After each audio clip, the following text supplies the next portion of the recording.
আমার দেশ না। যে পিতা সন্তানের লাশ শনাক্ত করতে ভয় পায়, আমি তাকে ঘৃণা করি। যে ভাই এখনো নির্লজ্জ স্বাভাবিক হয়ে আছে, আমি তাকে ঘৃণা করি। যে শিক্ষক, বুদ্ধিজীবী, কবি ও কিরানি প্রকাশ্য পদে এই হত্যার প্রতিশোধ চায় না, আমি তাকে ঘৃণা করি। 8 জন মৃতদেহ চেতনার পদ জুড়ে শুয়ে আছে। আমি অপ্রকৃতিস্থ হয়ে যাচ্ছি, আর জোড়া খোলা চোখ আমাকে ঘুমের মধ্যে দেখে। আমি চিৎকার করে উঠি, আমাকে তারা ডাকছে অবেলায়, উদ্যানে, সকল সময়। আমি উন্মাদ হয়ে যাব, আত্মহত্যা করব, যা ইচ্ছা তাই করব। কবিতা এখনই লেখার সময়।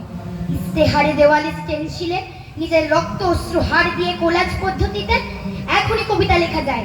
তীব্রতম যন্ত্রণায় ছিন্ন ভিন্ন মুখে, সন্ত্রাসের মুখোমুখি ভ্যানের হেডলাইটের ঝলসানো আলোয় স্থির দৃষ্টি রেখে এখনই কবিতা ছুড়ে দেওয়া যায়। 38 ও আরো যা যা আছে হত্যাকারীর কাছে, সব অস্বীকার করে এখনই কবিতা পড়া যায়। এই মৃত্যু উপত্যকা আমার দেশ না। এই জল্লাদের উল্লাস মঞ্চ আমার দেশ না। এই বিস্তীর্ণ শ্মশান আমার দেশ না। এই রক্তস্নাত কসাইখানা আমার দেশ না। এই মৃত্যু উপত্যকা আমার দেশ না।